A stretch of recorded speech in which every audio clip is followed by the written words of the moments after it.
Hello and welcome back to the Rods Break podcast. Today I am joined by the Stone Man, Martin Jancis. Martin's thing is historical stone lifting. Now, for a lot of you, you may have no idea what that means. And for a lot of you, if you do know what that means, it's probably just because you've seen me on Facebook or Instagram going around lifting some stones for no apparent reason. Well, hopefully by the end of this podcast, you're going to understand exactly why I go around lifting these stones. And maybe even by the end of this podcast, you also will want to go around and find and lift some special stones. But yeah, I reached out to Martin. He's someone that I admire in this field. Historical stone lifting is something that over the last year or so I've become quite passionate about. So I reached out to Martin and asked if he wouldn't mind sitting down and chatting with me. Very kindly, he agreed not only to do the podcast but also to take me out and lift one of the most famous stones that was near us at the time. And then we recorded this podcast. This one's really for me. I just wanted to sit and I wanted to chat to Martin about something that I'm really interested in. But I hope this is something interesting for you guys as well. I really had a blast chatting to him and I hope you guys enjoy it. Check it out. So first off, Martin, thank you very much for joining me. How do I say your surname? Jancis.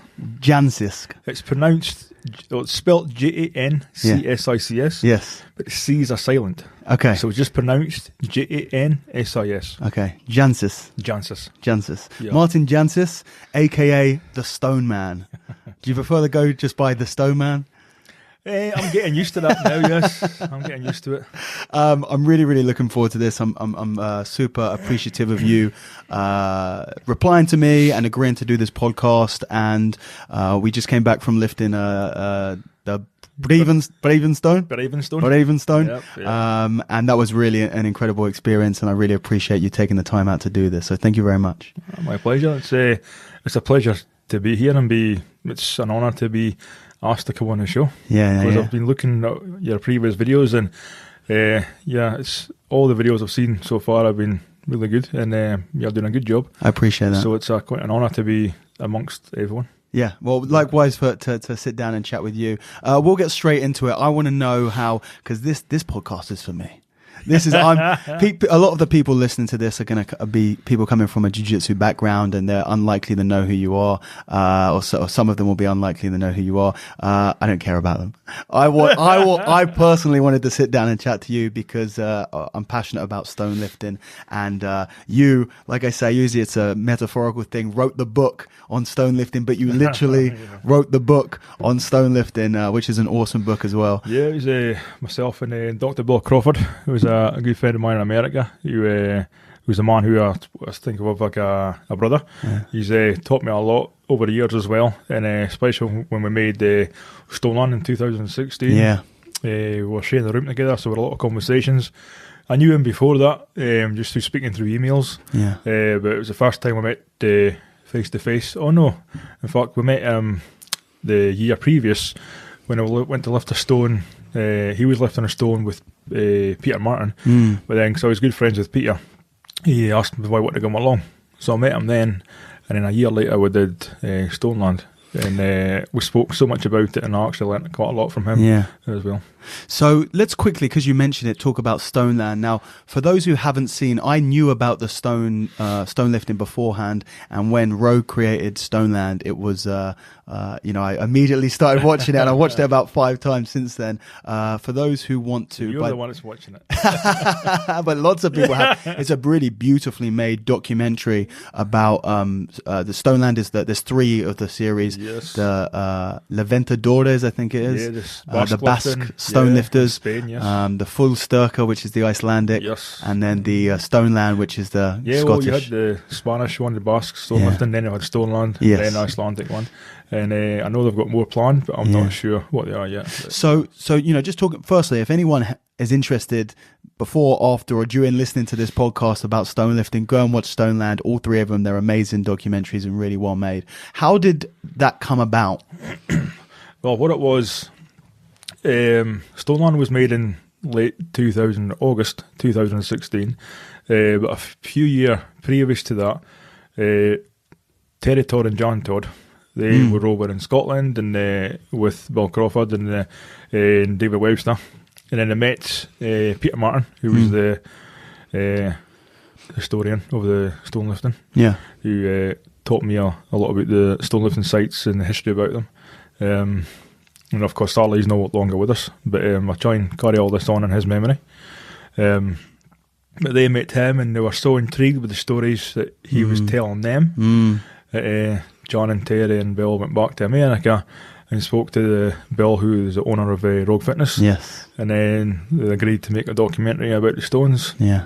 And then the original name for the Stoneland was Wind Beneath the Stones. But then before it got finished and finalised, in production it was changed to Stoneland, which is shorter and I suppose more to the point. Catchier, really. yeah. I think it was a good choice actually, 'cause it's more to the point and it's what it is, the land of stones. You know? Absolutely. But yeah, so they got in touch.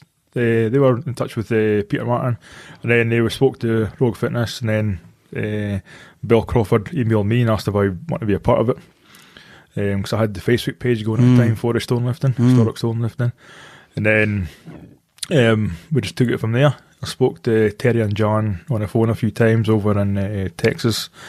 And then I think it was maybe 3 months after Bill originally got in touch with me, 3.5 months maybe, they came over here and we started filming. Yeah. We spent 6 days filming it.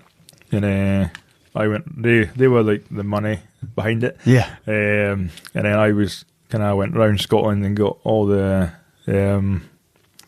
permission to lift in people's lands and things like that.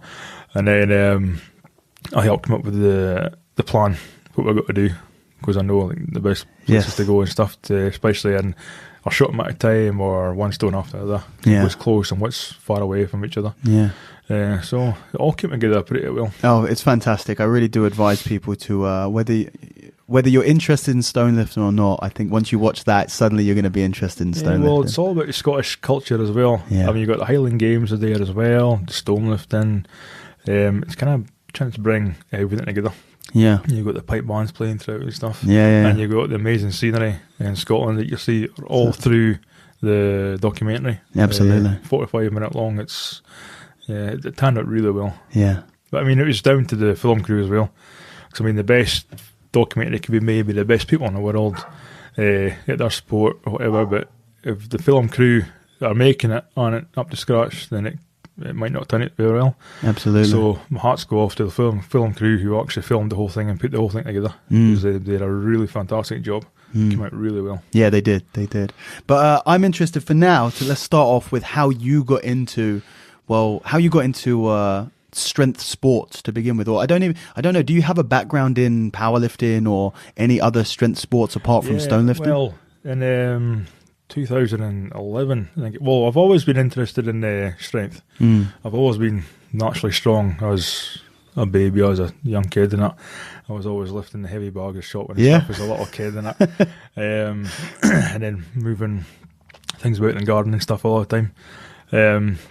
And then I got my first weight set when I was maybe like 10-year-old or something. I got I think I had it was a set of dumbbells and a barbell. The barbell was only like 4 foot long. It was just a kid's thing. It was light blue plastic full of water.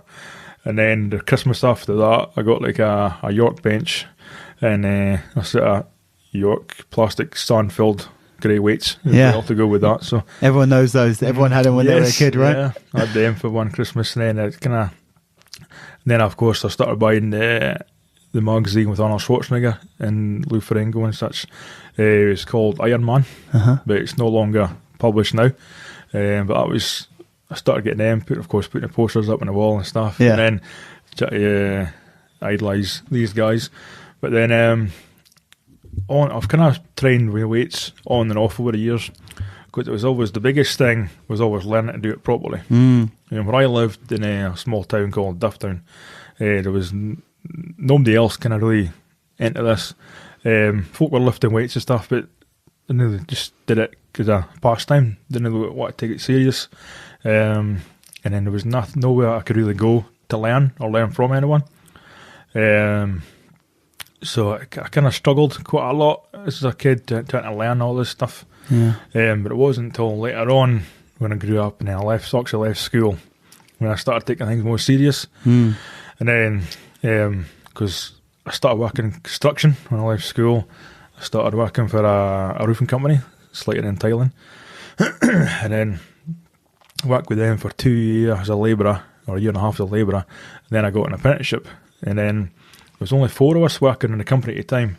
One guy going through his apprenticeship, and the boss and the boss's son, who was already qualified. So before I could get a chance to learn a trade and actually slate the roofs and learn how to do it properly, I had to make sure that there was enough slates and tiles up on the roof for these guys in the scaffolding. Sure. So I had to just take as many slates as I could up in like 20 minutes, 30 minutes. And so I used to just pile them up as far as I could, put a slate on the ground up to my arm, up to my shoulder here. My fingertips would be under the bottom slate, and I was right up on my shoulder. Yeah. And then up the scaffolding. I'll do that 4 or 5 times until maybe I had 300 or 400 slates up in the scaffolding. And then I would maybe spend half an hour, 40 minutes learning to slate. Then I have to go back down again, get like 400 slates back up again. Yeah. And then keep going. That must make you incredibly strong. Well, it transferred over to stone lifting quite well. Yeah, we were talking about earlier. Because I did the same. Before I managed to finish that apprenticeship, my boss retired. So I ended up going to college and doing something completely different, electronics. Got my HNC in electronics. But that was in 2001. I finished that, and there was no kind of electronics work going in this area at that time. So I ended up becoming a builder. I got an apprenticeship as a builder. So I finished my apprenticeship as that, and then worked as a builder for several years before I went back to college to become a draftsman. And now I'm a draftsman and an electronic technician at the same time just now. But I did the same thing on the building sites. When lorries came, they couldn't always park next to the building site itself who was going to build, so I had to, due to the ground, so I had to actually carry the blocks from one place to another. Yeah. Maybe one person might have a wheelbarrow, and the rest of us had to just pick them up and carry them. Yeah. So I started off just like everybody else, just lifting one block, and I thought, this is going to take a day, but this block doesn't weigh nothing.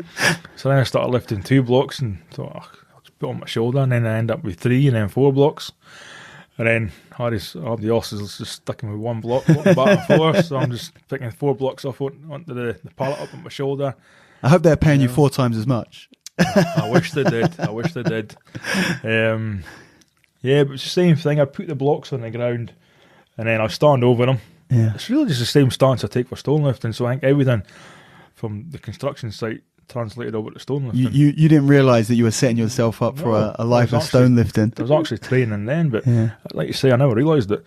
So I do the same thing. I'd get my stance, I would stand over it, put my hand under, I put it on my shoulder down on the top block, and just one motion, drive it up onto my shoulder. Yeah. Go up, so we'll be walking about here, back and forward, up and down the ladder, whatever. Yeah. And then I realised my strength was really going up and up and up. And so I thought, well, in 2011, I started to look up to compete in strongman. So were you doing any strongman training, or was it literally you felt so strong from working on the building site that you thought you could compete with the strongman? It was just in building sites alone. That's amazing. I'd never trained anything else. Just on and off weightlifting as I was growing up. Yeah. But nothing like too serious, because I just didn't really know how to make a program or train properly and stuff, or how to put things together and train the right order of muscles and things like I do now. I did a lot of powerlifting, a little bit of powerlifting as well for maybe a year. Before, I think it was powerlifting for maybe 4 months. Then I went to the Scottish Championships and got a 2nd place. In powerlifting? Yeah. And then I did it for like another 4 or 5 months after that, and then I got my appendix out. And just never went back to it. Yeah. I ended up just doing strongman instead, flipping tires and stuff. So you competed in strongman? I've completed 3 times strongman. How'd you get on? The first competition I went down to, it was in London. Okay. Yeah, it was because what I did, because I wasn't a powerlifter anymore, and I was really I started lifting the stones, because I went to, because I was researching for competing in strongman, there wasn't even really much on the go for the 105 category at the time. Yeah. And I was like 100 kilogram at the time. Everything was for the open category. I mean, it was competitions, but they just weren't really widely known. Yeah. So I ended up accidentally coming across the Inverstone. I just typed something in. I was there for maybe an hour researching all this strongman stuff. Yeah. And then I accidentally came across the Inverstone. Okay. And Peter Martin had written a story about it. And I thought, this is quite amazing. This. So I ended up got in touch with him the next day through email. He got back to me, I think, a couple of days later, and we agreed to meet in about 2 or 3 months' time at the Crathy, where the Inverstone is. Yeah. Which you've done a very good job lifting yourself. Thank you, I appreciate that. I did that yesterday, I think. Yes, I watched the video. You did a very good job. Thank you. Strong lift. Thank you. And I was really glad with the way you put it down. It was really nice to see. Yeah. So, well done. I appreciate that. Thank you. It means a lot coming from you. Well, I think you did a good job. Thank you. And I can see you've got, the way you put it down, you've got respect for Sure, the yeah. whole You have culture to, so, yeah. It was nice to see. Yeah, no. So I like you even a little bit more now than I did. Yeah, so I met him, about Peter Martin, down at Crathy at Inverstone about 3 months after. I think to train with it, I got a stone from work. I was picking stones out the ground, so I could see this big one that got dug up from the crane. Yeah. So I took it to work with a digger. So I thought, I'm going to take it home. So I put it on the back of the pickup and dumped it home and rolled it around the back garden. And got a metal barrel from work as well. And started loading it onto the barrel. It was only, the stone was at 110 kilo, I think. Yeah. And it actually took me maybe about 3 or 4 weeks to actually load it onto the barrel. Really? But then I was kind of learning how to lift it and the best technique and stuff. And so you weren't taught technique, you were just having to work it out for yourself? No, I just kind of worked it out myself. Yeah. It's like the book I've written with Bill. Bill's the same. Everything he's written in the book is he's not read from anywhere else. He's taught himself. Well, the resources weren't there. No, and everything I've written is from my own words. Nothing's like copied anywhere else. Everything's just from in here, you know, and the way I feel. It's everything's written in my own words. So that's how I know it can work for people. Yeah. That's what I'm happy to pass it on, because it works for me, it can work for them. Yeah.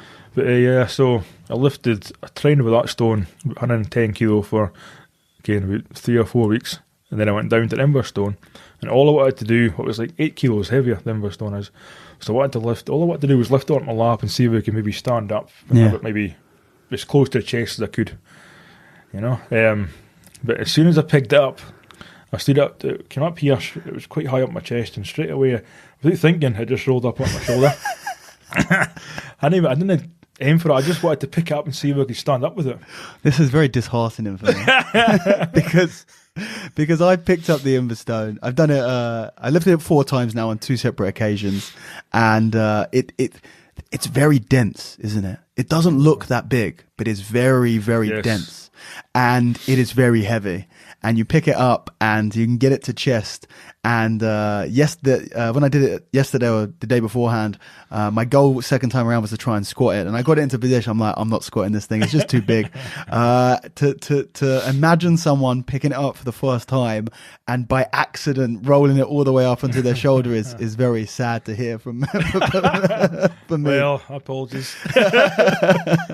It was just a natural reaction because I was so used to doing that in the building sites. Years of lifting it onto your shoulder. I started working building sites when I left school, and I did it all the way up to when I left, kind of on and off, but mostly on.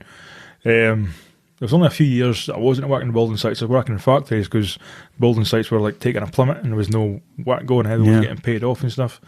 But most of my life I've been in building sites up until 2013 when I went back to college to learn to be a draftsman. Yeah. And then I got a job as a draftsman about a few months after that.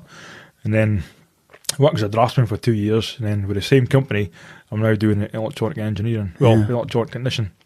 So I'm building power supplies and I write like documents so people can, like, procedures so they can learn how to build the stuff we build.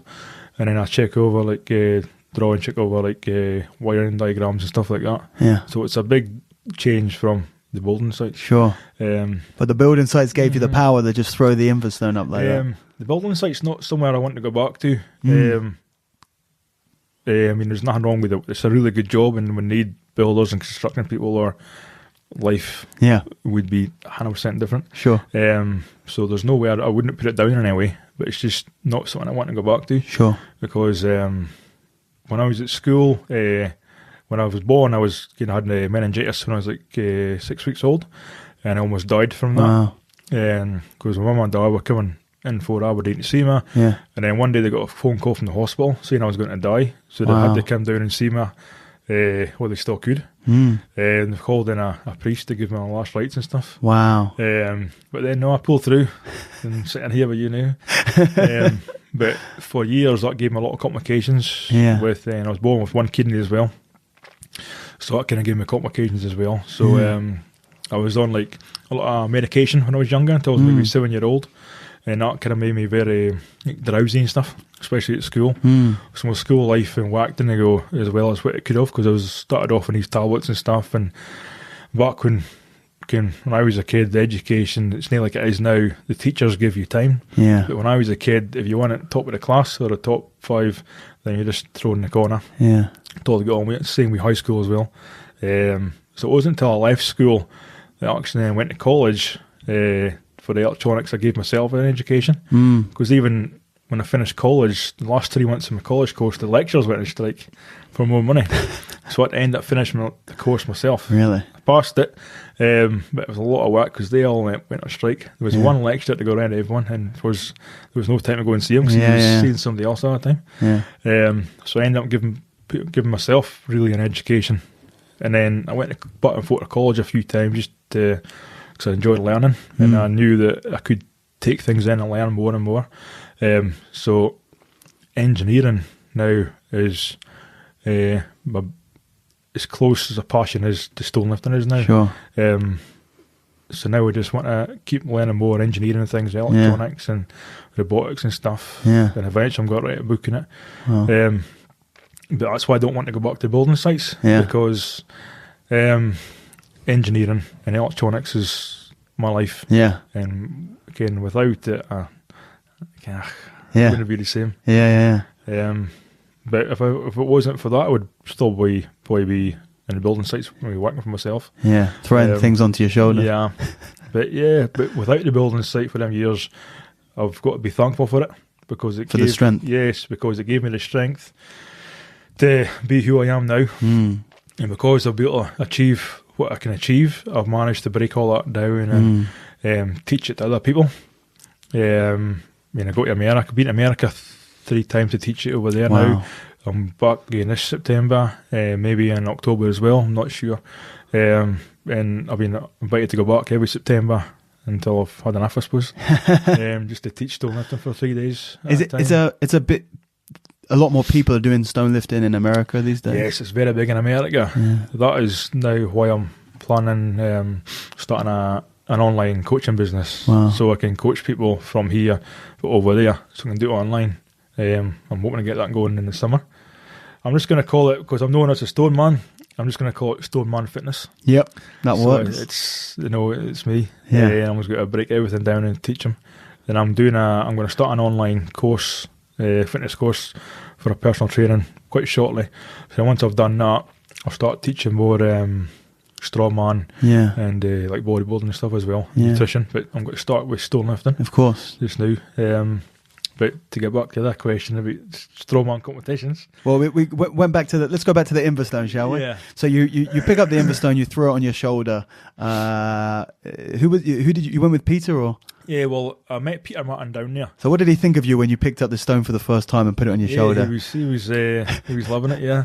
Because then he asked me to do it again. He says, "I'll get my camera, I'll get my phone out." So he took he recorded it on his phone or his camera. I can't remember. He said, "Oh, can you do that again?" so I did it a second time. He said, "Right, just do what you did a minute ago." So up again on the lap and up here and straight up on the shoulder. Yeah. But I was just surprised how it felt going from here to here. Very natural. I didn't think about it. Even the second time, I didn't think about what it was like to do that. I just did it.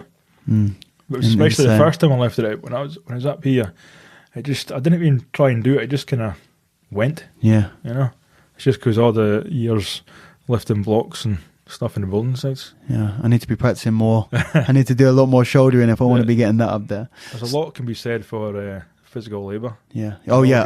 I think even in jiu-jitsu, there are some people who are just beasts on the mat. Don't go to the gym, don't work out, but they have a manual labouring job. The grip strength is immense, the arm strength is immense, their core strength is incredible. So I'm wondering if, because I mean, I've said for a long time that I think a good stone lifting routine, it's worked into, or stone lifting is worked into an already physical routine for any kind of almost any sport. Will can enhance that's you in that sport. Yeah, like say wrestling even. Yeah, you're picking up stones and can pick up a guy. Absolutely. I feel jiu-jitsu, big. You're getting your strength and your grip and you're tightening your body in a different way. So you could, when you're on the mat with somebody, you can hold them stronger. Yeah, I do feel the crossover with that. I do a lot of. I don't have any stones at home, but I use sandbags to kind of replicate that sort of awkwardness. And I started doing a lot of sandbag squats and shouldering, and my strength on the mat I felt increased significantly. So I definitely think there's a huge crossover there. Yeah, I think putting stone lifter into an already existing routine for almost any physical demanding sport will give good benefits. And I would like to kind of teach that through my personal training. I'm going to start. So I'm going to, just before we carry on talking about the stones, I'm going to come in with a comment that a lot of people have and that I have to answer a lot, but I want it to come from the stone man himself. A lot of people see stone lifting. I posted a video yesterday about it, doing the Investone, and everyone sees it. And because the movement goes against the standard conventional idea of how you're meant to lift things off the ground. People do a deadlift. They forget that they're doing a bar that is designed to be lifted in the safest way possible. And then they see you with a rounded back lifting a stone and they go, oh my God, you're going to put your back out and all of this stuff. So can you explain the reality of that situation? Well, lifting a stone and lifting a barbell is two different things. Yeah. They're lifting like 300 kilograms off the floor, for example. And you go and lift try and lift a stone at 120. There's not saying you're going to lift it. Yeah. So I've had guys who can lift immense weight in a gym in a deadlift bar, but I've had to show technique. They think, this will be easy. They go and lift the stone, but they can get it off the ground, but that's all they can do with it because there's no technique there. You show them the technique and they can get it quite high. But I mean, the barbell is like 6 foot long, so the weight is out within your body, can quite far from your body, in that respect from the stone. The stone is quite small, and so you're using to lift the stone and grab it. To start with, you're lifting your muscle. Your muscles are working in a different way. Yeah, you're using muscles that you wouldn't necessarily use in a deadlift. And at the same time, I think that the farther away the bar is, the weight is from you. Like so on a bar, I'm not going to say it's easy to lift, but it becomes a little bit easier because all the weight is condensed in a small object, and it's close. It's so close. All the weight is in your centre of gravity. So straight away you're fighting gravity even more. Yeah, because it's all there. And like you say, the biggest thing is you're using different muscles and you're using your body in a totally different way. And on a barbell, the weight is even. I mean, to really think about lifting a stone, you'd have to put, say, like 100 kilograms on this side and 90 or 80 on this side. And that's how different it can be. Yeah. Because a lot of stones are uneven, so they're off balance. Which is another thing I've got in the book here. It's called the basic 10 of 5 and 5. So you break down 2 sets of 5, the basic 10.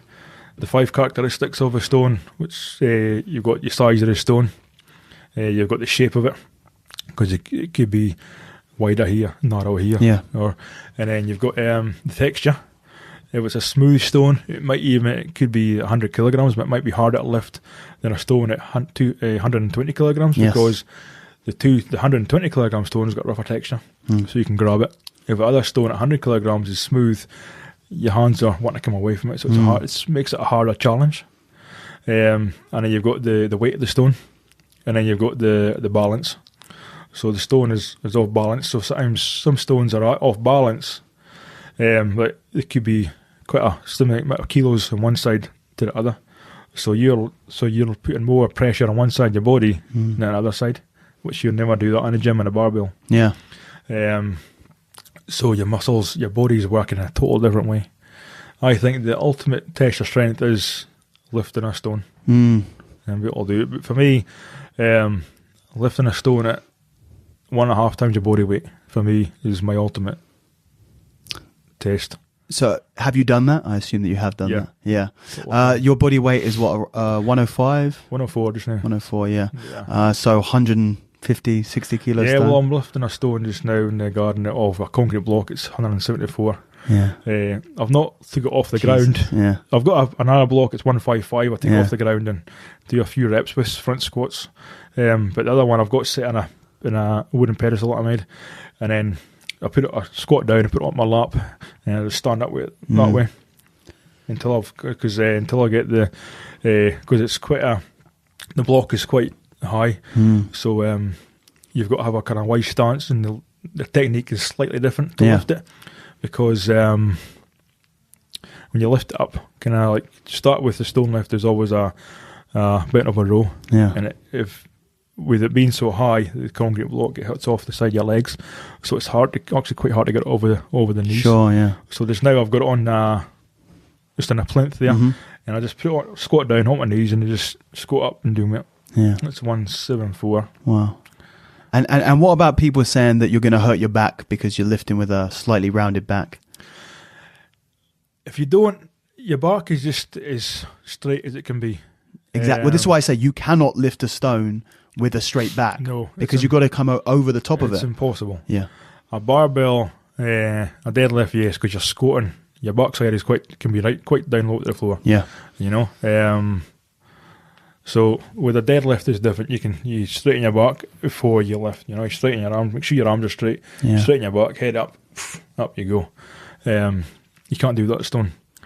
A stone, when you lift a stone, you've got your 4 things to think about. You've got your feet, your hands, your legs, and then you lift. So you get your feet in position, you get your hands in the right placement, so you can lift the stone if it's off balance or whatever. And then you've got your legs. Your leg, when you lift a stone, your legs, no matter if you're whatever height you are, my height 5'9", or somebody at 6'10". Yeah. Your legs are always going to be in an angle. I think it's called the obtuse angle. So greater than 90, but less than 180 degrees. You're always going to be in that range, and you're not going to be like that in a deadlift. So your back is straight. So I mean, the lower you can put your arse to the floor, your back will be straighter. But there's no physical way you can do that lifting a stone. Yeah. But your back will be as straight as it can be. Yeah. But you build your back, but that's why you start with a smaller stone. You build yourself up. You need to build the small muscles in your back up. If your back is strong enough, it can do those sort of movements. Yeah. It's like if you in a business, if someone comes into a business and they teach you how to lift properly. Yeah. I mean, now you're only allowed to lift like 10 or 12 kilos off the floor. Sure. It's ridiculous. Yeah. I mean, when I started labouring in building sites, the cement bags were 50 kilograms. And then it went down to 25. Yeah. But for the first year, I was picking up 50 kilogram bags. That'll make you strong. Yeah. And I was lifting 2 of them at one time on my shoulder. No wonder you're so strong. I was only about 17 at the time. No way. But now you're only allowed to lift legally like maybe 12 kilograms or 15 kilograms off the floor. Really? And you can actually refuse to do that any more than that. Really? Yeah, it's ridiculous. Everyone's getting weaker. Yeah. So when somebody comes in to teach you, like in a company, to teach you the proper way to lift, can you lift totally different? You put your hands there, your feet next to it, slightly out, and then you squat down, straighten your back, you look up, and then you lift. You can't do that with heavy stone. You've got to do it properly. You've got to have your legs in that like obtuse angle. So it's greater than 90 degrees, but less than 180. It's always going to be in that range. And because that, you can't have a straight back because you're bending down. But all you do is you get your feet in place, you get your arms in place, you get your legs ready in that angle. You take your breath, you lift, but you always have your arms straight. you never lift with like bent arms either, because as soon as you lift with a bent arm, that weight is soon it comes off the ground, your arms straight in, and you could hit your bicep, or you could hit your back.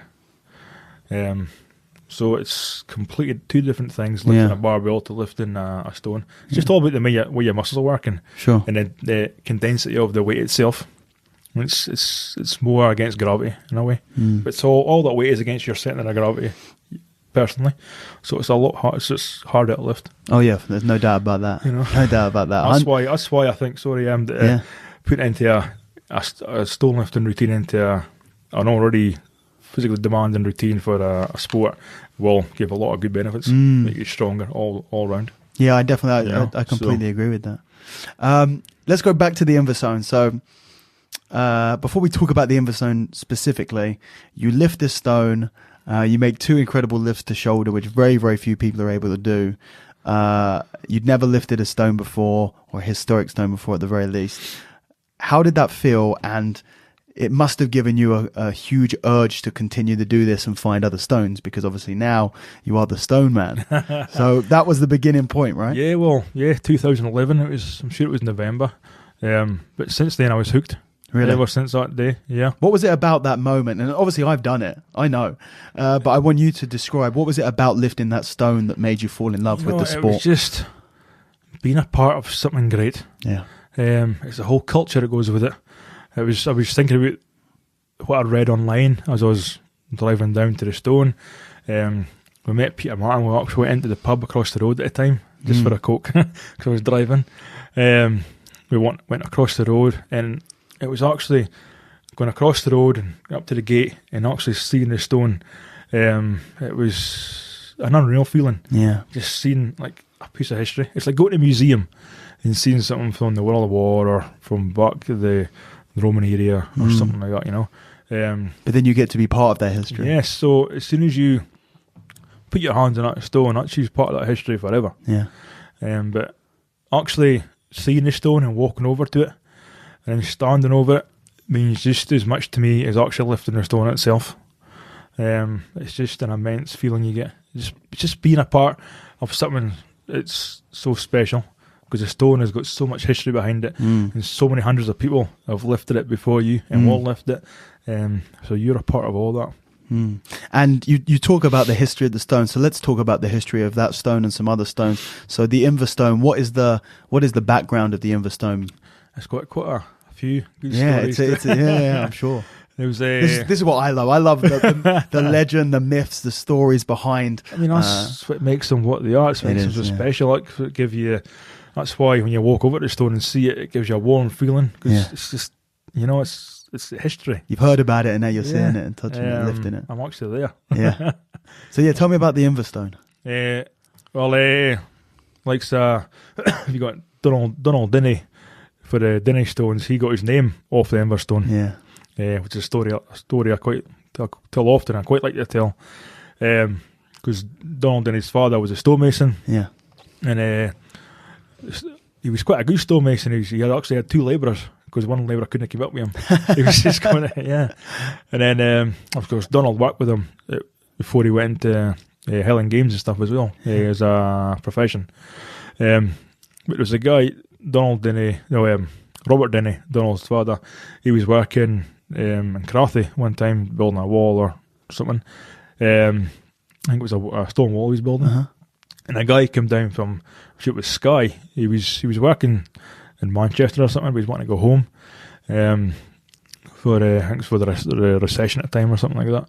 And he came across Robert Dinny, and he says, I'm looking for a job to get some money to travel back home and take home to my family. He says, well, you look like a big lad, so I'll tell you what, that stone there, which was the Inverzone, he says, if you can lift that stone onto that wall, I'll give you a job. Because in this county, I'm the only person that'll ever lift that stone yet. Yeah. So the guy bent down, picked it up, and up to the lap, onto the chest, onto the wall. And then he took it down, did it again. And Robertson says, right, I'll give you a job. What's your name? And he said, Donald. I can't remember his surname, but it was Donald. And he says, right, I was so impressed with what you did there. I'm going to call my first son after you. And that was Donald Dinny. Yeah. So after that, I went away. He says, right, we'll go into the pub and have a pint and speak about your your wages, like. And then there was another story. There was this DIY kind of expert who would go around businesses and farms and stuff with his horse and cart and do labouring or jobs for people just to get some cash. And then there was these guys in different counties. And one day there was this guy from another county or area came over here to like Crathy way and tried to steal his business. And the guy, the first guy was quite a big guy. He was quite strong. Another guy was just a little kind of guy. He said, "You can't be here because this is where I work." And he says, "Well, what you got to do?" So when the little guy from the other place went into his business establishment, they asked him if he had any work. The guy picked up the Inverstone and put it into the back of his horse and cart. And the guy was too weak to lift it out. He couldn't lift it out. So he says, "Well, I can't lift this thing out." So he was trying for ages and he couldn't lift it out. He says, "I'll tell you what, if you lift it out, I want to come back." Yeah. So he lifted it out and the guy went away and never came back again. So it's quite good. So, so like the Inverstone is quite unique in that it has the 265, the weight of the stone in pounds, inscribed onto it. Who did that, or what point did that happen? It was used at one point as well for travellers to like tie horses down. Because there's a small hole in it. It looked like there was a bolt in there. Yeah, I think it used to either sit on top of a steel bar, or it used to sit on the ground. The steel bar was placed in it, and then, which is probably more likely, and then people would put the horses onto that steel bar, and because the stone was so heavy, the horses wouldn't move it. You see. Yeah. But to me, I think the most unique story with the Inverstone that makes it like the most significant or historic stone in Scotland, and then you've got the Denny stones straight after that, which is their more widely known. Yes. But for significant purposes, especially for modern time, the Inverstone has the most history to it and the most meaning in history to us, because of that. It's why we've got Atlas stones in the world's strongest man today. Because David Webster took the Inverstone one time to some music hall in Glasgow for an exhibition he was putting on, like an indoor Highland Games sort of thing. And they made shift like a wooden stone wall, but painted it so it looked like stone.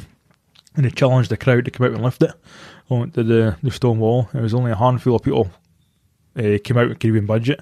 One guy, I can't remember his name, but he lifted it a couple of times onto the wall. It was only about 2.5, 3 feet high maybe. But then after that, in the crowd was Peter Martin and his father. And then his father, after seeing this, took a big interest in the historic stones, and he started doing the research, which then passed on to Peter himself. Which you're continuing on. Yep, I'm trying to do what I can. Yeah, absolutely. And then at the same time, the crowd loved the thing with the Inverstone, so they took it to an outdoor Highland Games as well that they had. And then people want to see more stones than just the one stone. So off the back of the Inverstone, and the crowd wanted to see more, and the competitors, I think, wanted to do more, they made the McGlashan stones. And then Inverstone went back to Crathy. So they had the McGlashan stones made off the back of the Inverstone, and then the Inverstone, the McGlashan stones were used in quite a lot of Highland Games at the time. And then in '86 they were taken to France to be used in the World's Strongest Man, and then used up into maybe '93, I think, in the World's Strongest Man. The same ones, McGlashan stones, yes. Because John Paul Sigmason was the first guy to ever to load all 4 stones, and then he got a 5th one. I think he loaded that one. He was the first one to load that one as well. And then one year they never had the Atlas stones in the event, and then the McGlashan stones.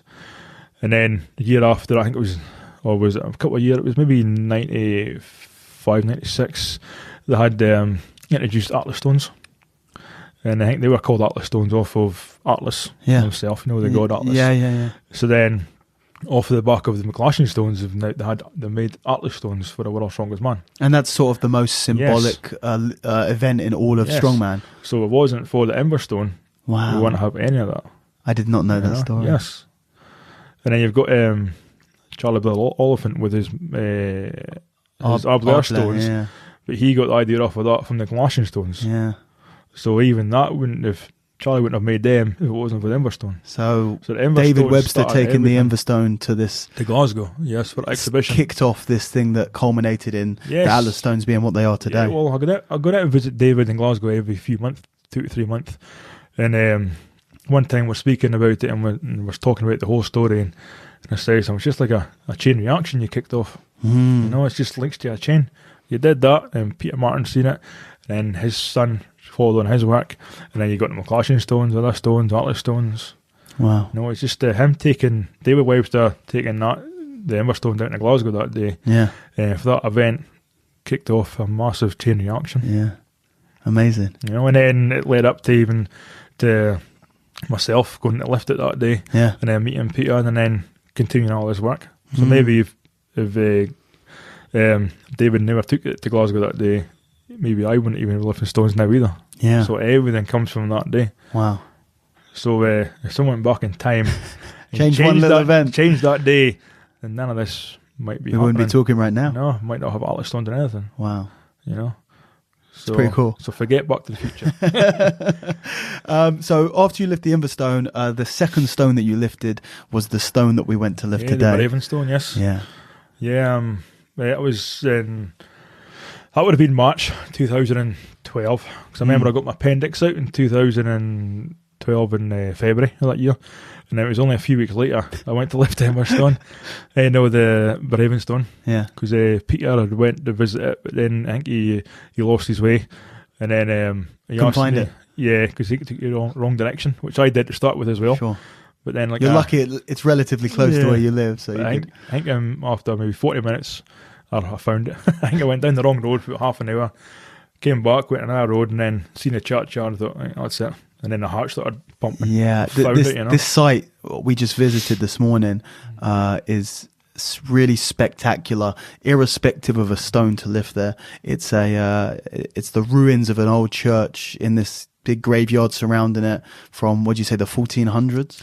Yes, I believe it was like around about the 12 to the 1400s it was built, and then last used in maybe the 1600s, something like that. Yeah. And then that's why I suppose they've got the stone grave there. And then the story of the actual stone is an awesome story. We spoke about it earlier, but if you want to tell it again, what that stone was used for. Yeah, well, because you've got it was a punishment stone, really. And are there any other punishment stones around, or is this it's the only one I know of? Yeah. But there are other stone graves like that, but it's the only one it's got like a braving stone. Yeah. And because back then they used to, if you're deemed a criminal, you'd be told to lie down in the stone coffin, but the stone coffin is built off the ground. It's built 6 inches, and it slopes up to about maybe a foot. So you were told to lie down in there, and there's a little place, bit what you've seen, you can fit the head in. Yeah. So then, quite obviously where you put your head. Yeah. When someone was lying down in the stone coffin, they would get a stone slab and put it on the coffin, and only the head would be exposed, lying down the way.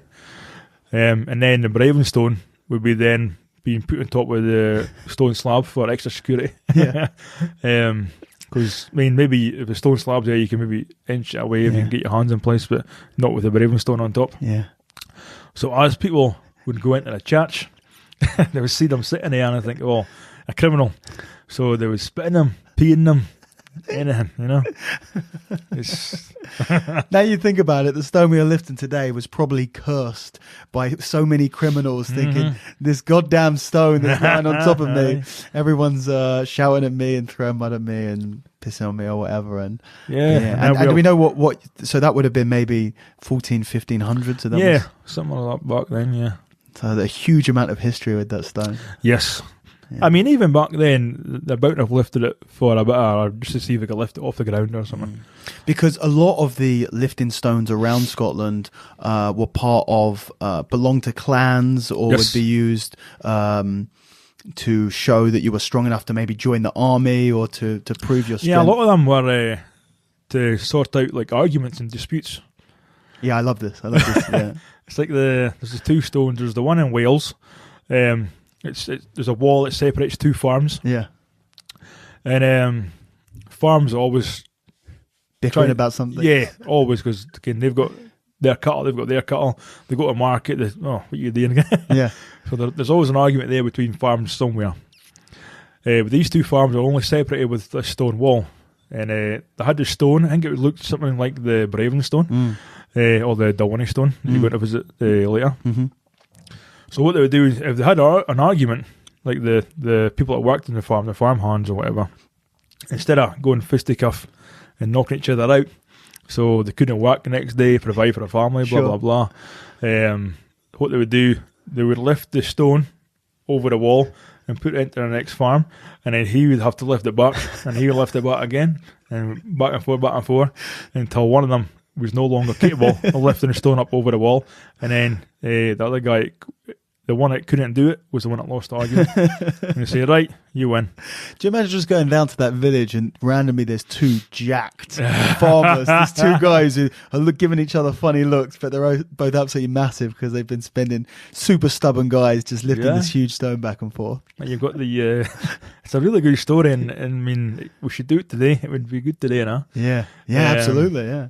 Any wars. The next time someone has an argument with me, I'm going, come on, we're going to lift this stone. You're going to go back and forth over the wall. Sort it out. Solve some wars that way as well. Yeah, absolutely.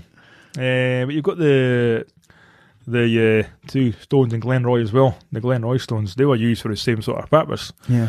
One stone at the grey stone I've named the Grey Mountain because of the way it's shaped. This one's 3-7. Another stone that's called Big Red. It's 133. Two stones completely different from each other. But if again, back hundreds of years ago, if two guys working there had an argument, because there was different farms there as well, instead of going fisticuffs with each other, for the same reason again, they couldn't work, couldn't provide, blah blah. They'll go and lift the stone, and whoever could lift the stone the highest would win the argument. Yeah. Or if they could lift one but not the other, they would win. Or if they could both lift the stones, I suppose they would maybe go for repetitions. Yeah. Until one of them couldn't do it anymore, and then she says, "Right, you win." Yeah. That's the argument done. Solved. And it's very likely that this way of sorting out arguments and confrontations would have been used all over the world. Oh yeah. I mean, you've got a lot of stones in Iceland that have got. Oh yeah, I want to talk about Iceland as well, but we'll carry on with this discussion. So I'm going to see, hopefully, if I'm hoping to have time, I have a seminar tonight, but we're driving down and I'm hoping to stop at the Newton Moore stone and the Dalwhinnie stone. So what's the history of the Dalwhinnie stone? Because Dalwhinnie, that means manhood stone, right? No, Dalwhinnie is just or is it just a name? It's just the name of the place, really. It's just the name of the little town. I thought it was. And you've got the Dalwhinnie distillery as well. Okay. Which is quite a famous distillery. But the Dalwhinnie stone is, in the history of the stone lifting, it's relatively new. It's been on the go for maybe 50 years, something like that. And but it's been used as a test of strength since day one. Yeah. And the Newton Moore stone is really the same thing. It's actually older, a lot older. But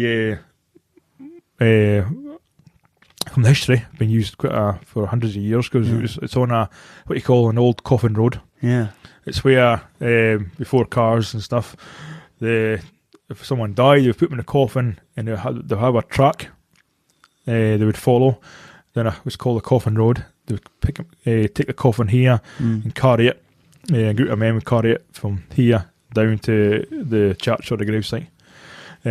But along the way, because it was such a distance carrying the coffin, they would actually stop off and have wine and cheese and lift a stone, test the strength of a stone. There was stones situated about the place, and they would along the road they would stop and actually have because it's like a wine and cheese thing as well to go to the coffin road.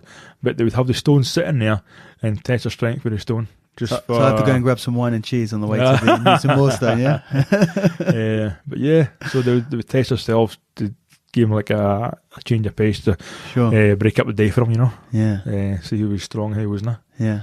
And then you wanted to tell the story earlier, and it sounded good. And there's a few stones that we'll only be able to make if I have time, and that's the Chieftain Stone. Yeah, the Fianna Stone, Testing Stone. The Chieftain Stone at the Castle Mackenzie. Yeah, the Mingus. Yeah, Castle Mingus. Yeah, it's pronounced Mingus, but it's kind of spelt like I can't remember. Yeah. It's been a long day. There's the big castle there, and it's a very smooth stone, isn't it? It's pronounced like it's pronounced Mingus. Yeah, but it's spelled like Menzies. Yeah, Castle Menzies. Okay, yeah. I always. So it's not Menzies. It's Mingus. Mingus. Aye. If you say Menzies to the people that work here, they kind of take offence to that. Okay. Don't say that then. So it's got to be Mingus. Mingus. Yeah, because I used to call it Castle Menzies. Yeah. Or the Menzies Castle Stone. But it's Mingus. And what's the history of that stone? Because firstly, that looks like a very difficult stone to lift. It's the weight of it is 115 kilograms. Yeah. So lighter than Emberstone. Yeah.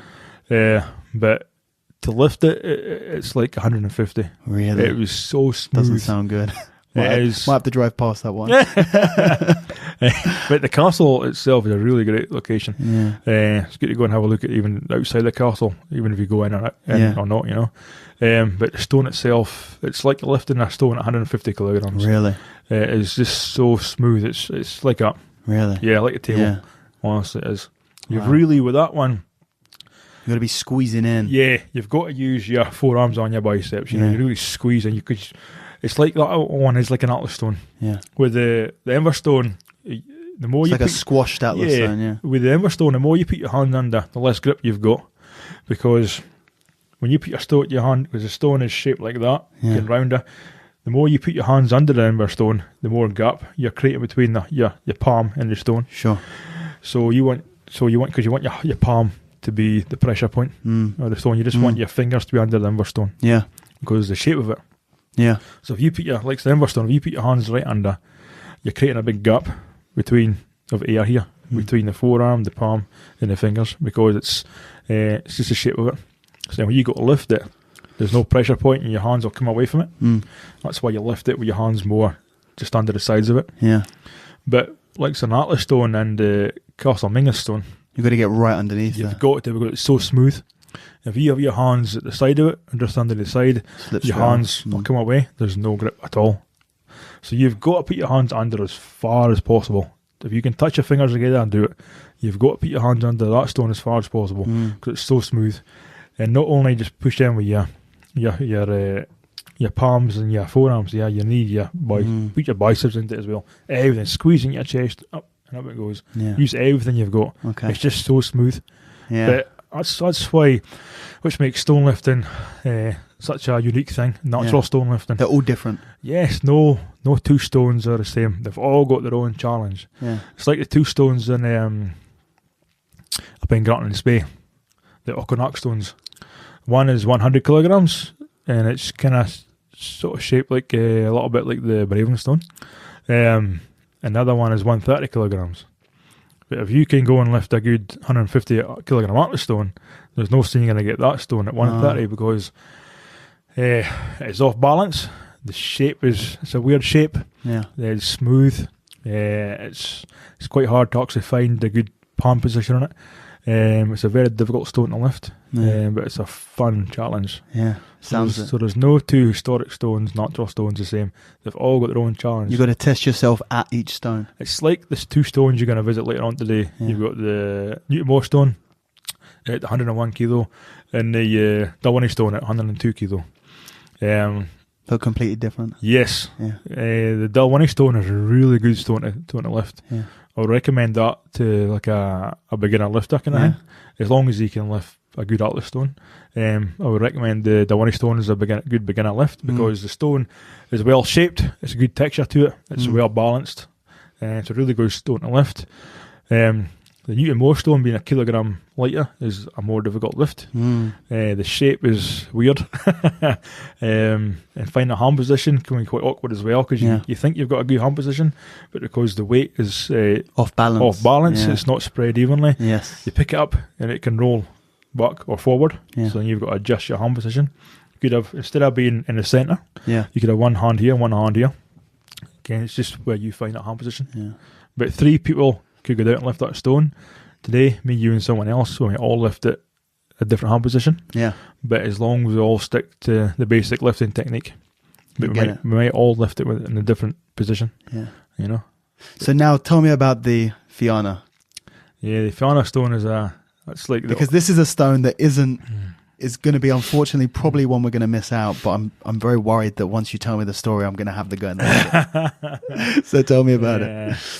Well, to start with, that's the Fianna stone is the oldest testing stone in Scotland that we know of.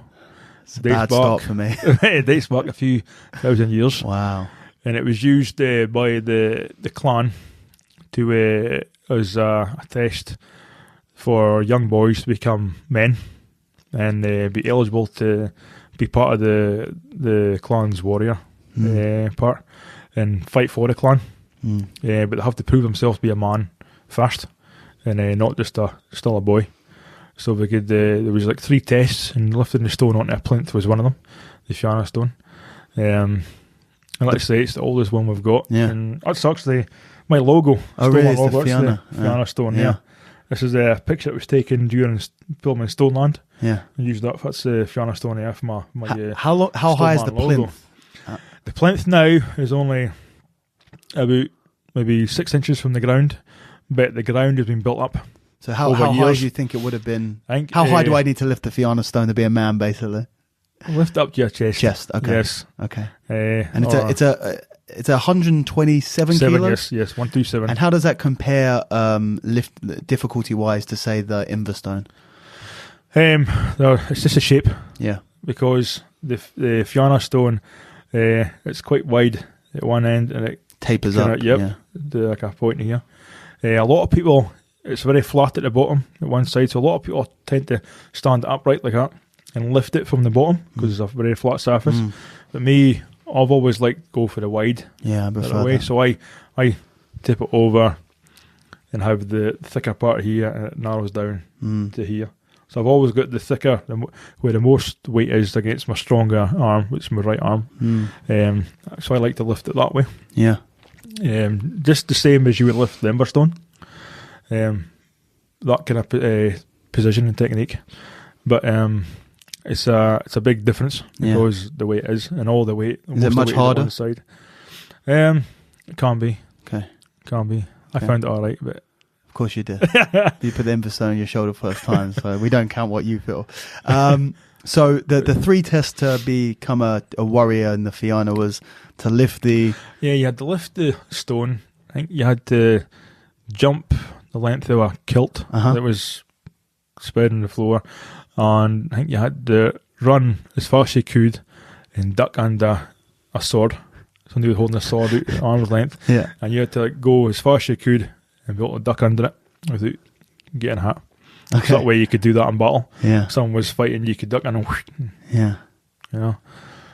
As far as I know, that was the main 3. Okay, so that's what I've got to try and do. Find someone but with a sword. If you can lift the stone, that's good. It's good enough. Good enough for today. I reckon maybe lift the stone. Maybe I can jump over the kilt. We'll give it a go.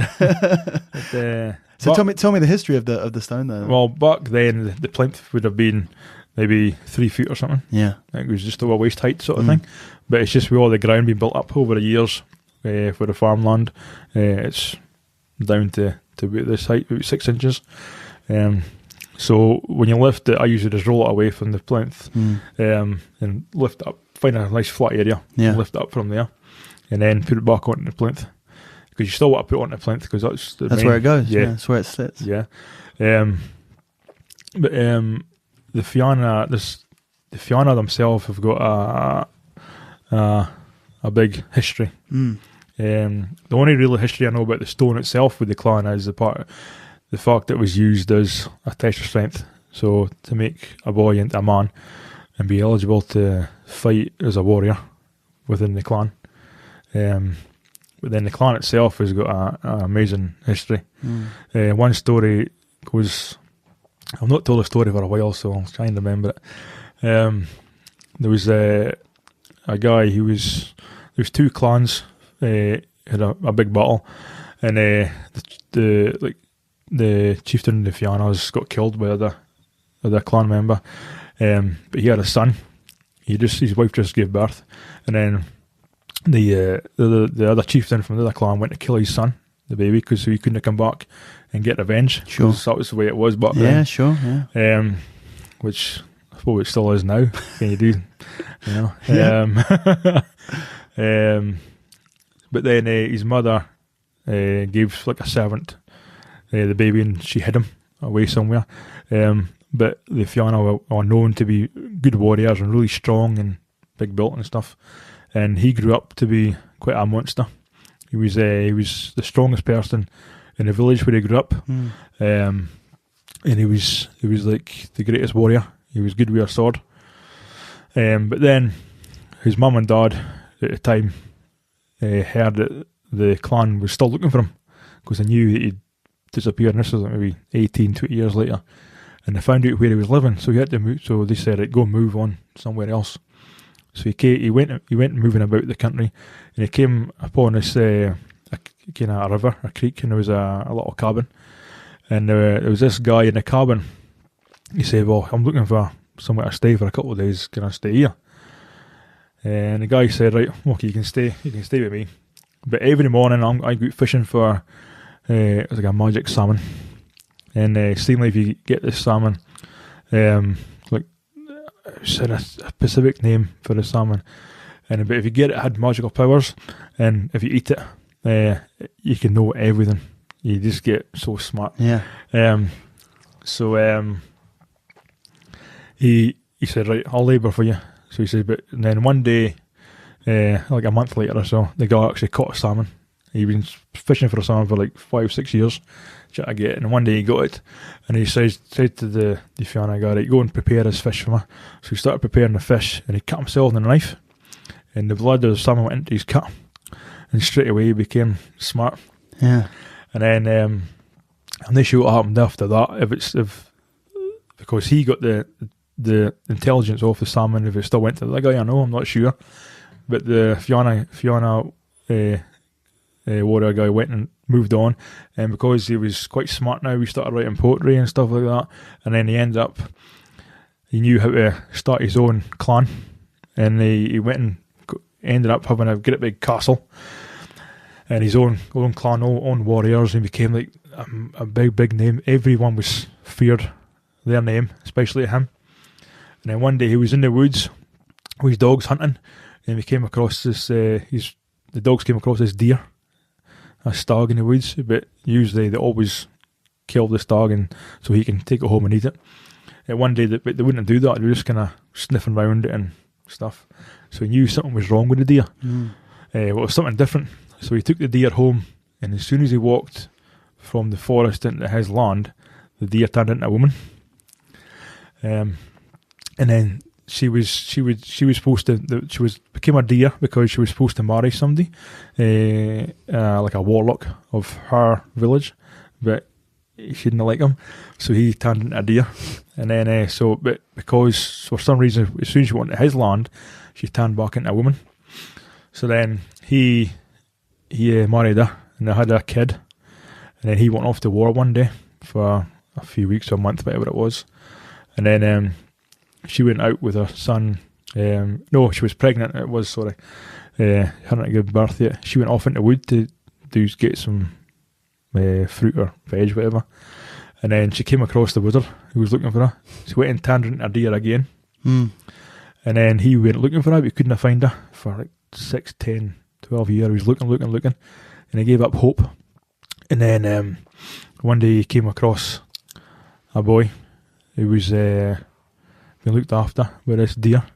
So obviously when she got turned into a deer, she gave birth, but the boy it came out like. So he knew that. I can't mind exactly how the story goes. No, go for it. So then the boy, he let the boy speak, and he told him that there was a man that kept coming, a wizard guy, and kept coming to see his mum, who was a deer. But then eventually he killed her, and then he managed to escape. And And then the baby ended up, the little son ended up growing up to being a great warrior as well. And his story is another story. He ended up becoming a great poet as well. His dogs, he had his father's intelligence, so he became a great poet. And then his poetry was known all over the land. And then one day, this woman came from a mystic world, and heard him singing. He's singing and he's doing his poetry, and asked him to go back with her through this portal. So he went back with her, and made it like 500 years later, because they don't grow old. He came back here. He said to her, I want to go back to my own world and see what's happened. So she says to him, right, we'll go on this horse, but don't let your feet touch the ground, because you'll just age straight away and grow old. So he said, right, he did that. So he was on a horse, he went through the portal, he was back like 500 years later, whatever it was, and he seen like a horse and cart or something try to get up his road, but it was a great big stone blocking it. So he says, right, I'll help you. He went down to move the stone. As he did that, the saddle came loose and he fell down on the floor. And he just suddenly went, an old man, and grey hair and everything. And I think his name was called Osian. So then his legend was known, how he went away into this mystical world and stuff, and who he was, and his father was a great warrior, and he was a great warrior. So then they found him and buried him, because he managed to crawl into some cavern, and then the guy knew who he was from his story and stuff. So he died like that night, and then when they buried him, they erected a great big stone which sits next to the Stirling Mare stone. It's only a 5-minute drive down the road. It's called the Stirling Mare is 5 minutes from the Osian stone, yes. From the Fianna, or no? You've got the Stirling Mare stone, but then you've got this stone. Who the guy who's the legend, Osian, he was buried under. But then they put this great big massive rock on top of him, and it was used as people would travel past to pay respects. They would get a stone and throw it on top.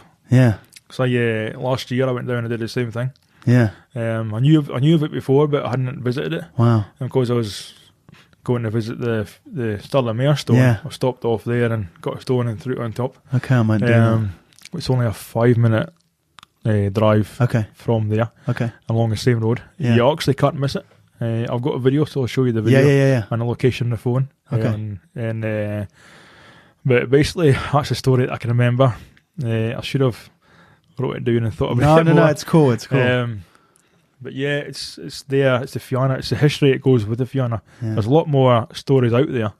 But it's the whole fact that he's called Osian, and the Osian stone sits next to the Stirling Mare stone. So what's the history of the Stirling Mare? The Stirling Mare stone, it was used as a test of strength. It's another just a test, yeah. There used to be 3 stones, I believe, and then there was only 1. Yeah. But for a few hundred years as well, guys used to, when guys are walking the fields and stuff, and walking from one market to the next to sell fruit and veg or buy cattle or whatever, they would stop off, or woodcutters as well, so often test their strength, lifting the stone, the Fianna, the Fianna, the Stirling on the Mare. But it's also called the Giant's Grave as well, because it's a great big mound of earth. Yeah, it's called the Giant's Grave, and the legend is that a giant fell from the sky and landed there, and then the earth just grew over him. Wow! So it's the Giant's Grave, like. Yeah. And then I love those stories, the mythology behind it. That there are some stones that have pure historical. It was lifted by this guy hundreds of years ago. It gives them the significance that the need.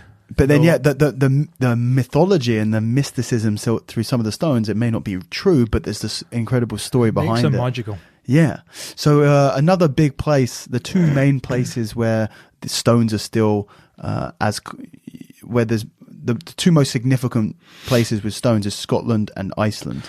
Yeah, there's a lot of stones in Iceland. The most famous Icelandic stone is the Husfell stone, which is my long-term goal, but it is a very long-term goal because it's unbelievably big. Yes, it's 186 kilos. Yeah. I recently just had a a steel Husfell stone made up for me about 3 or 4 weeks ago. So, but have you done the Husafell? No, I got this steel stone made up so I could train for it. So I've left the top with the stone. It's shaped kind of like the same sort of way, and left the top open. You can load it. Load it up to what I need. It's I suppose it would be the most famous and significant, well-known Icelandic stone. Yeah, the Husafell. I mean, it used to be you used to carry it around the goat pen, because the stone itself used to be the gate, the door to the gate. It used to keep the goats in the pen. Wasn't it said that the farmer's daughter went and picked up this 186 kilo stone, and that's the legend. That his daughter picked it up and moved it from A to B one day. Whether she walked round the pen or moved it from one location to the next, I'm not sure. But there would have been a reason why she picked it up, because it was the door to the gate pen. Yeah. So maybe they moved, so she was seemingly picked up and moved it for him, moved it for her dad. And then, it seems that the Icelandic stones have a lot more myth and legend around them. Yes, well, you've got the 4 Drittvik stones, also called the Fisherman stones. Yes. They were used a lot of hundreds of years ago as a test of strength. You've got it goes from 23 kilos up to 154, I think. And then they're really all quite smooth stones. Yeah. So by the ocean. Yes. Yeah. And they were used for if someone wanted a job on a boat at a time. They would lift the 4 stones, and whatever stone they could lift, that would be give them like their job. Yeah. Say if you couldn't lift, you could lift maybe the first 2. You might be a cook or maybe just mopping the deckhand. Yeah. There's nothing wrong with being a cook at all. Yeah. But it's just because there's no strength involved there. Sure. Yeah. But if you could lift other stones, especially the big one, you would be rowing down under there, rowing the boat. That sounds like a much harder job. Yeah. I think I'll pretend, I can't lift the stone, leave me in the kitchen. The strongest people would be set in the middle of the boat, because it's harder to row in the middle, because there's more force there as it goes out. And of course, when a ship would land somewhere in Luta village should I say, they would the guys who are the stronger, or the crew, would get first picks, or the women, the treasures, and whatever. When they were looting, and when they were fighting. And then the guys who are the weaker guys who lift the smaller stones would have to wait till the end and get the drags at the end. So it's quite a good story. There's another one of the farmer who made a deal with the devil, right? Yep, the Legisline stone. The stone weighs about 220 kilos. 220? Yes. Jeez. It's about 3 foot in length. Yeah. You've got to stand up, squat down, hug it, pick it up, and just walk around a big rock with it. Yeah. But the story there is, one day a farmer, hundreds of years ago again, a farmer was, his crops wouldn't grow, and he just shouted up at the sky, I would sell my soul for a good crop, something along that lines. And next it was, the devil appeared. Says, I make a deal with you. If you can lift that stone up and just take a few steps with it, I'll give you the best crop you've ever seen for the rest of your life. And he says, all right, a deal. But he says, if you fail, then I'll get your soul down to hell right now. He says, right, deal. But so he went to pick it up. He stood up to go pick it up, but the devil had cut of his minions grab a stone from the bottom, so he couldn't move it because they were pulling it down. And he was trying to pick it up, so he failed. And then the devil says, "Right, down you come with me." So he took his soul down to hell. And then, seemingly the priest at the time, he'd heard about this story getting passed on. He went to where it happened, and he called on the devil, and the devil appeared, and the priest says, like, this is out of order. This is not happening. He says, put your soul up to heaven, or there's going to be trouble. Yeah. And the devil says, I'll make a deal with you. If you can get people to walk this stone round that rock 100 times, I'll release his soul to heaven as soon as the 100th one's finished. Yeah. It can be done by the same person. It can be done by many people. Yeah, it doesn't have to be 100 people. It just has to go round 100 times. I think they're on 15 now. 15. So this poor guy. One day I want to go to Iceland to do the Husafell and to do some of these other legendary stones. That they seem so much heavier than any of the stones in other countries. So this is many years ahead. People see me lift the Inverstand and they go, "Oh, Husafell next." They go, "You have no idea. You have no idea how heavy that Husafell is, and it's smooth and it's slick and it's awkward. It's not just picking up; it's walking and walking with it as well. Walking like 50 feet. Yeah, and you're walking around in a circle. Yeah, it's not even you're going straight. You've got to go around. You've got to navigate where you're going, and you can't see it. The ground is uneven. Yeah, as well. So it's a tricky one. Yeah, and then so I always thought I'd like to go and to carry this stone around and try and give my help to free his soul, but that's before I found out it was 220 kilos. Yeah, 220. Yeah, I mean you just have to come off the ground enough so you can walk around. But you've got to do a full revolution. Yeah. To count as one. Yeah. Can you put it down in between? I think you've got to go all the way around. Oh, really? Yeah, okay. One go. Okay. It's like the Husafell. Husafell, if you put it down, that's it done. Yeah. You've got to pick it up and go all the way around in one go. Yeah. I mean, you can go halfway around with Husafell. Adjust the grip. Adjust your grip. Lap it, adjust your grip. But if it touches the ground, that's it, done. Yeah. You have to start again. Yeah. Same with this. If you pick it up and put it down, you start again. Yeah. It's a full revolution you've got to do. Wow. I'll tell you what, if me and you go over a couple of years, we can finish the 100 off for them. And we'll see our light going up to the sky. Wow, but that's so crazy. They've only done 15 revolutions. It's about there, yeah. So amazing. We trapped there for a while yet, getting tortured. It will be a long time. There's a good story about the devil. He's terrible. He's a crafty one, isn't he? He's a bugger. He's the first time I met Bill Crawford. I was telling you about the stone. It's actually called the Crawford Putting Stone. It's the heaviest stone I've tried yet. It's well over 200 kilos. Oh wow! It's very, very big. It's girthy, so you can't get your arms under it. Yeah. You'd have to be quite tall, 6.5 feet maybe. Get your hands underneath properly, get a proper grip. It's smooth, just like this again. Wow! Very smooth. A good story. The one guy hundreds of years ago. Is this Iceland again? Or? No, this is it's in New Deer, Scotland. Okay. Scottish stone. There was a guy who was a laird of a big house, and he had slaves and everything. And he was quite nasty to everyone. Nobody liked him. He treated his slaves really bad. Well, if you've got slaves anyway, you're near a nice bad start, isn't it? It's a bad start having slaves in the first place. He was even meaner than usual, you know. And he had this stone, the Crawford Putting Stone, what's also called the Devil Stone as well. Okay. He had it on his land, and for years he was trying to lift this stone off the ground, and never once could he manage. He couldn't even break it off the ground like an inch.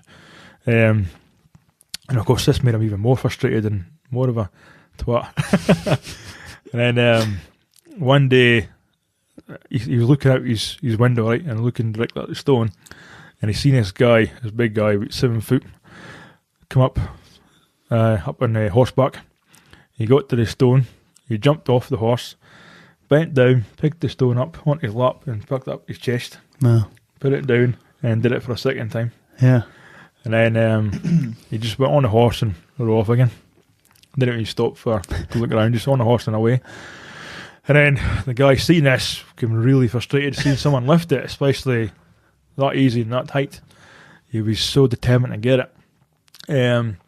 He went down for hours. He was sitting there trying to pick his stone up. And then eventually, after a few hours, he managed to get it off the ground a few inches. So that was him. The rage was up. He took a couple of steps back. He came back in, bent down, grabbed the stone, hoisted it up, got it up to about knee height. Yeah. And with all the pressure, his eyes popped. That was him blind. I remember. And seemingly, the story goes that the guy in horseback was the devil. Yeah. and he was trying to teach the guy a lesson. Probably if someone's going to be mean, it's going to be mean to you. But you can actually see kind of claw prints in it where the devil maybe grabbed it in. Wow. Because the fiery hands, whatever, he grabbed it and picked it up, got a grip because it was smooth. Yeah. You can actually see the marks on it. Aye. Very cool. So that's, yep. So I could sit and talk to you about the history of every single stone, but I don't want to keep you for too long. There's a few more things sort of on the topic, but not specifically the myth of the individual stones. First one is because I found out very recently, actually, when I was planning this trip, I was talking to a friend of mine who's into stone lifting and showed him what my plans were, and I found out that the Wallace put-in stone has been broken. Yes. And obviously, that's a huge shame. I know there was a lot of history involved in that stone. Yeah, well, that goes back to William Wallace. Yeah, and seemingly they picked the stone up and threw it at the English during battle. It's a very heavy stone as well. Yeah, it's 125 kilo. It was a very good stone to lift. It was very awkward, misshapen. It was a good one, a very good challenge. But yeah, one day there was already a crack in it. Yeah, there was a. I can't actually say I've ever seen the crack in it, but other folk were saying there was something there. But then, someone just came along, picked up and dropped it, like we were saying before. Yeah. Again, I hate seeing people just dropping a stone, but that's what he did. And then, but didn't even tell anyone about it. No, just left it, and then it was someone from America got in touch with me saying they were over here and going to visit that stone, so I gave them the directions for it. And then they sent my photograph through my phone saying, is this it? Because it's broken. Wow. And then I got a friend of mine, James Graham, he lives quite close by, so he drove up to see it that night and he verified it was broken. And it's been taken in? Yeah, James took it home that night. Is it going to be attempted to be fixed? Well, we was thinking, because when I was working as a builder, we had fixed stones before. We just we drill into the stone and you put a metal spike in it, and then you're a lot of resin and you can hold it together. But I think we might actually. He's done a lot of inquiring and building sites and stuff to see who can do it and if it can be done. Do you think it will be restored? One thing I thought of we could do is maybe fix it with resin and a spike, which would keep it together. Yeah. But not to lift it. Put it there and put a plaque on it, saying what it was, and get an ash stone to match it. Nice. To be the exact same weight and as close to the shape as we can. Yeah. But the same weight. Then they can lift that one instead. Yeah. But I think that's a good idea because if it's broken once, there's a good chance it will break again. But it starts to raise the question of stone lifting seems to be getting more popular. Yes, I through doing stuff like the little film that we're making at the moment and doing podcasts like this, I'm trying to do my best to kind of spread the knowledge and the understanding of this as a sport or a hobby. But are there some downsides to maybe the more people who are involved or the more people who know about lifting these stones, there are less people who they might not respect or understand the culture so much, and you have people doing stuff like dropping stones and breaking them and not even telling anyone? Well, it's like everything.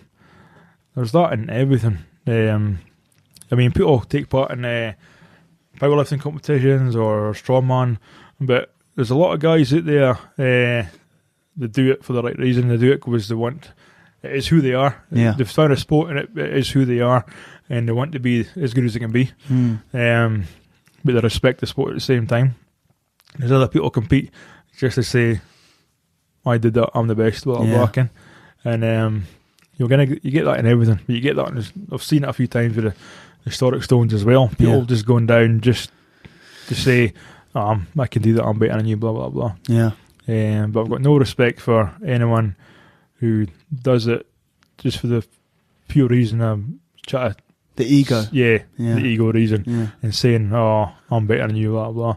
I mean, I've lifted I've lifted all the stones. I've done them quite well. But if I'm with someone, showing them the location of lifting a stone with them, I'll never say that I can do this, I can do that, I did this or whatever, because it's always about the individual. It's about you versus the stone. It could be 50 people there, but it's still about, you're not doing it for them, you're doing it for you. Yeah. It's about you making contact with the stone and you versus the stone, you know. Yeah. As well, it's kind of overcoming that stone and what you can do with it. It's all about your own personal challenge. It doesn't matter if you got an ego, just leave it at the door or just don't go. Yeah. Do it for the right reason. And what advice would you give people, apart obviously from watching Stoneland and getting this book, Stone Lifting, An Ancient Test of Strength, revived, that was written by you and with Bill Crawford. Apart from watching the film and getting the book, what else can people do to, if they listen to this or they see this and they're starting to learn about the historic lifting stones all around the world and they want to get into stone lifting, be it stone lifting, natural stones just in the wild, or finding historic stones? Well, there's a number of reasons you can get involved in this. It's just to visit the locations themselves. You've seen the locations are beautiful, very picturesque. You could go to any of these sites and you could even drive them from one site to the next. You could stop off, take a picture, and you could easily go home and hang a picture on your wall. Yeah. And you could be happy it's there. Yeah. But then if you want to get involved in stone lifting itself and lift the stones, I got a lot of that questions, the same question, what should I be lifting in the gym, what should I be deadlifting, what should my routine be in a gym, should I be doing heavy bicep curls or whatever. Should you? No. No. I've been doing it all wrong with this time. No. I train my biceps more like longevity. Sure. And I only do hammer curls. I do hammer curls, but to the inside. Yeah. It's like grabbing the stone. Yeah. At the same time, if you just concentrate on doing really big curls with the dumbbells or the bar, you're building your muscle up a little bit different, and when it's easy to tear that muscle. Really? It's easier to tear that muscle when you're lifting a stone. Yeah. If you're doing for like strongman and other stuff, then maybe. But specifically for lifting stones, you want train different. Like, you don't want to just specifically do like a bodybuilding routine on your muscle and really build it bulky. Because get in the way. Yeah, but it's more that get injured. It can get injured because it's not used to being in that motion. Can go through that motion being in that position. Sure. Whereas like a hammer curl puts it in more in that position. Yeah. And it helps strengthen it, but the hammer curl helps lengthen the muscle as well, not just build big and bulky like a concentration curl does. So no, don't do that. But yeah, a lot of people ask me that question a lot about what you should do in the gym, especially deadlifts and squats. But if you want to lift stones, it's like anything. You have to lift stones. If you want a deadlift, go and pick up a bar and do it, and just learn a technique. If you are like into stone lifting, the only way to do it, lift a natural stone, is to get a natural stone and feel what it's like and lift it and let your body feel it, because your body's working, your muscles are working in a different way because the weight is so close to your body. It's not over there. Your arms aren't straight down. You've got to have your arms in a position, and your one hand could be up here grabbing a stone and one hand could be at the side, because it's the only position you can grab a stone maybe. But the only thing you can do to get good at stone lifting is to go and lift a stone. But don't just stick with atlas stones, because atlas stone and a natural stone are two different things. Yeah, very. Because like I say, with an atlas stone, you have to put your hand underneath, and then the biggest, apart from the weight of the atlas stone, the biggest obstacle is the girth. And the shorter person, it'll be harder for them because they can't get their hands under. Atlas stone is more for the taller person, because they can put your arms giant under. Strong men are 6'10", 7 foot tall. Yeah, because that girth pushes your arms out. Yeah. But with a natural stone, I prefer to lift them long ways, but I can get grip that way. As long as I get a grip, then it's going up. Yeah. So, I find it easier to lift like a 170 kilogram natural stone than it is to lift a 150 outlet stone or 140 outlet stone. I find it easier to lift a heavier natural stone because I can get in my grip. Yeah. But then with the girth of an outlet stone at that weight, it's really, I find it difficult to kind of grip it like.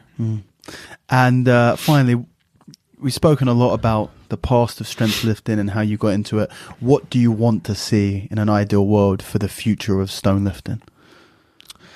I think more it's just people to kind of take in more what it is and stop doing it just to boast about it in an ego way. I like to see people respecting the stones, respecting everything it is, and everyone just kind of helping each other out. You know, if someone asks for help, give them help. Then I like to say, well, I managed to do this, but they want you to do the same thing. I would like it to get more popular, of course, and for more people to kind of go around and do it. Yeah. But also, they must all show the respect. Yeah, be respectful, take in the scenery. You know, go, travel around Scotland, just stop off and take in everything. Yeah, I can't explain how beautiful it's been to travel around. The whole, can embrace the whole culture of the thing. Yeah, take in the scenery, respect the stone, pick it up and put it down properly. Don't just pick it up and let it go. If someone needs help them. Just be respectful. But yeah, it's always good to see people coming in and lifting. Yeah. Especially when I do get a lot of people getting in touch saying they've enjoyed Stoneland and they've taken up stone lifting and enjoyed the book. And they're really pleased to be a part of such a good culture. Yeah. Which is always really nice to hear. So I'd like to hear more of that. Awesome. Awesome. But I'm hoping I can kind of also, when I start the strength coaching online, I can kind of help people in a more direct way. Yeah, because there's a lot of people, say, especially it's very big in America. A lot of guys want to come over and do the stones here, or someone just actually want to lift over there. It's like when I was doing last year and the year before, when I was last year and the year before, when I was teaching in New Hampshire. Had a couple of guys who were stonemasons come in to take the class, because they lift stones every day at work because they're building the walls and stuff. But the technique was really bad, so they were getting sore backs, and they couldn't lift like a smaller stone the same as they could lift a bigger stone because the shape and stuff. Yeah, they're different. So I was teaching them. I was quite pleased to teach them how to lift properly and proper technique, and tell them about the differences with the stones and that. And how to work out the best way to lift it. And they all went away quite happy, like. And one of the guys came back the following year, which was the last year from the previous year, and said he's been applying that technique at work and it's been helping him a lot, like. Awesome. So I would like to. He was just learning stone lifting for his job. Yeah. Wow. So I would like to do that. I would like to do more stuff like that. Yeah. Teach people who really want to do it. Yeah. And who are going to embrace it. Yeah. Sort of thing. But yeah. He was quite happy, and he said he's been getting a lot better at work. Awesome. Through that, like. Yeah. Well, I want to say thank you on behalf of everyone who has read your book and kind of follows all the information and all the research that you've been doing, because the work that you've done and Bill Crawford done and Peter Martin did and his father did allows everyone else to find out things about history and to do things and to be part of that history in a way that we wouldn't be able to do otherwise. So yeah, I'm just really glad to be. I'm happy to be a part of it all. Yeah. And being able to kind of give people advice and put the information out there for the people to use. Because I get quite a lot of people all the time just getting in touch, asking advice on what they should do, how they should get started, how they should lift. Is my lifting technique good here? I've got a sticking point here. What can I do to get over it? Or just about coming to Scotland, where to stay, how to set up a plan, stuff like that. Yeah. So I've even last week I had 3 different people get in touch with me. So I've had hundreds of people since 2016 get in touch. So that's why I wrote the book in the first place, to put the information out there, because I kept getting the same question over and over and over. So I think a lot of people since the book's been out, we've had quite a lot of people getting in touch as well, saying that it's helped them as well. Now they're getting really serious about it and more involved, and I wanted to do more and come over here, go to Iceland, and people have even started doing their own race chats and finding out stuff as well, which is good. But with stone lifting, it's all about technique. Yeah. You'll find after repetition, after repetition, after repetition, like everything, you'll find your own method. It's like doing a deadlift. Someone will teach you in a gym how to deadlift, but you'll find your own proper technique for you, which works for you after repetition after repetition. You won't deadlift like them. You'll apply the basics that they taught you, but you'll find your own method. Whether you squat down more, stand up more, lean over more, whatever it is, you can straighten your back. Your own style. You do, your own style. It's the same with the stones. As long as you stick to the basics, I'll teach everyone the basics and how I do it. But then after repetition, they'll find what works, kind of their own style of lifting. But as long as they stick to the basics, and that'll minimise the effect of injury occurring, and it's also going to lead the pathway to them getting better in the first place. Stronger. So always stick to the basics. And because always find your feet position. Make sure you never lift with bent arms. As soon as you lift with bent arms, you can hit a biceps or a weight can go at your back. And the one thing to always remember when lifting a stone, if your hands slip, let it go. Don't try and catch it. Yeah, you said to me when we were lifting earlier. As soon as the natural reaction is to catch something if you drop it. But because all that weight is so condensed and it's against your centre of gravity and your muscles are working in a different way, as soon as you go to grab at a stone, because if you drop it and catch it, straight away that weight transfers to your lower back, and that's you out the game. And that could beat you out the game for maybe just the rest of that day, a couple of days, a week, a month. So if the stone drops, let go. Just concentrate. Just get your feet out of the way. Just move your feet out of the way and let it fall to the floor. But never try and catch it, because that will cause a back injury. So if it drops, let it drop. Yeah. That's awesome. I literally could sit and talk to you about stones for hours, but I've got to go. I feel pumped up to go and lift some more stones today. I just wanted to say thank you for sitting down with me, for taking me and seeing the stones that we lifted earlier, which was awesome. And hopefully I look forward to lifting stones with you in the future. Yeah, we can, next time you come back, we'll set something up. 100%. And, just before we go, yeah, I'll just say about the basic 10 that I've wrote about in a book. Yep. 2 sets of 5. Think about this basic 10 every time you lift. The first 5 is the characteristics that make up each and every stone, because they're all different. Again, your size, what we spoke about before, your size, the shape, the texture, the weight and the balance of a stone. And then your second 5 is your 5 lifts you can do. Getting a wind beneath your stone, lifting a few inches off the ground, just 2 to 3 inches off the ground, so you can see air. You can actually see something underneath it. Yep. You can see right through it. Then you've got to the lap, over the knees on the lap in a squatting position.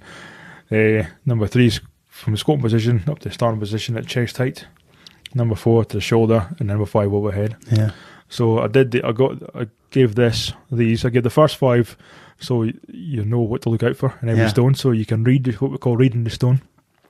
Use the first 5 to read the stone and put it in a position that you think you can lift it. You can get a hand placement, so you've got to read the stone and put it in the right position for yourself to lift it. And the second 5 will just give you something to, if you can only get the number 1 and number 2, it lets you train to get number 3. It gives you a goal in mind. Sure. So it just gives you something to work up to as well. So awesome. Thank you very much. I appreciate it. Thank you for your time. It's been a pleasure. I've enjoyed it. It's been good. I'm glad. Me too. Awesome. Cheers. That is it, guys. I hope you enjoyed that episode and maybe learnt a few things, maybe somewhat understand why I'm so fascinated and obsessed with going around and lifting old stones. And if you are interested and you want to find out more about Martin or about stone lifting in general, then you can follow him. His Instagram is at TheStoneman265. the Stoneman265. Also, definitely check out his book, which is Stone Lifting, An Ancient Test of Strength Revived. It's a really, really cool book, and it's got loads of information in there, both on the history of some of the Scottish and Icelandic stones, and also some information about how to lift and how to train for stone lifting. As always, if you want to get in contact with me or the podcast, then you can email me at podcast@raspberryape.com. You can check me out on Instagram or Twitter at raspberry_ape. You can also, and please do, go and follow my the podcast, specifically podcast Instagram page, which is at the Raspberry Ape Podcast, or at Raspberry Ape Podcast. I should really know that, but go find it anyway and go follow that if you're not doing it already. And of course, if you're not following this podcast, if you're not subscribed on any of the platforms, be it YouTube, Spotify, iTunes, Stitcher, SoundCloud, any of these, then that would be awesome. That's about it. I hope you enjoyed this episode, and I will catch you next time. Take it easy.